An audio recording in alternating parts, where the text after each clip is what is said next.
कल की खुद ही आदि शक्ति है। आदि शक्ति ही कल की है और कल की ही आदि शक्ति है।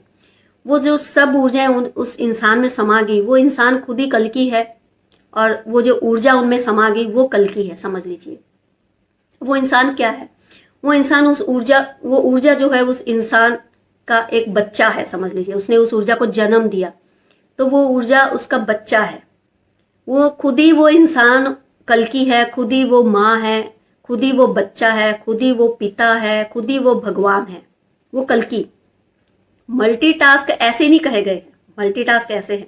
वो जिस ऊर्जा को वो कैरी कर रहे होंगे, वो जो ऊर्जा है वो उनका बच्चा है, समझ लीजिए। वो ऊर्जा उनका बच्चा है उस कल्कि का। वो कल्कि जो है उस ऊर्जा को एक बच्चे की तरह ट्रीट करेंगे, एक भगवान की तरह ट्रीट करेंगे। और वो जो ऊर्जा है ना, वो जो ऊर्जा है वो उस इंसान को, उस कल्कि को जिसके शरीर में रह रही है, वो ऊर्जा उस इंसान को भगवान की तरह ट्रीट करेगी। वो ऊर्जा उस इंसान को भगवान मान रही होगी और वो इंसान उसको भगवान मान रहा होगा। ये चीजें ऐसे तालमेल ऐसे है। आदि शक्ति जो है वो उस इंसान को, जिसमें वो ऊर्जा समाई सारी, जिसके साथ वो प्रोसेस को हुआ, उसको भगवान मान रहे होंगे। और वो इंसान खुद वो आदि शक्ति को भगवान मान रहा होगा, मान रही होगी, मान रहा होगा। जैसे भी आप लोगों को अच्छा लगे वैसे ही सोच लीजिए, उससे कल्कि को कोई फर्क नहीं पड़ेगा। वही कल्कि, मतलब जिसको वो कह रहे हैं कि कल्कि ने जन्म लेना है, तो कल्कि को जन्म किसने दिया? कल्कि को जन्म उस इंसान ने दिया जिसके साथ वो प्रोसेस हुआ।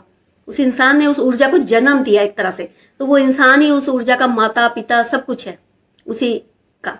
अब वो जो ऊर्जा है, वो ऊर्जा उस इंसान को अपना भगवान मानेगी। वो इंसान उसको भगवान मानेगा, वो उसको भगवान मानेगी, ऐसे मतलब कि मानेगी, मानेगा, जैसे भी आपको लगे। तो ये चीजें ऐसे है। कल्कि वाला मैटर जो है इस तरह से, इस बात को समझिएगा। समझ ना आए ना तो वीडियो को थोड़ा सा पीछे कर जाकर फिर समझिएगा क्या कहा। वो ऊर्जा जो है उसको जिस भी इंसान ने जन्म दिया है ना, उस इंसान से जन्म लिया ना उसने। जन्म मतलब वैसा जन्म नहीं जैसे मतलब हम लोगों ने जन्म लिया, ऐसा नहीं। ऊर्जा ने जन्म लिया उस क्रियाओं को पूरे करते हुए। वो ऊर्जा बन गई ना, ऊर्जा पैदा हो गई वहां से। तो वो ऊर्जा ही उस इंसान, वो खुद ही वो इंसान कल्कि है, खुद ही वो इंसान उस ऊर्जा का माता पिता है। वो इंसान मतलब वो ऊर्जा खुद ही एक कल्कि है और वो ऊर्जा खुद ही मतलब वो जो इंसान है उसको अपना भगवान मानेगी।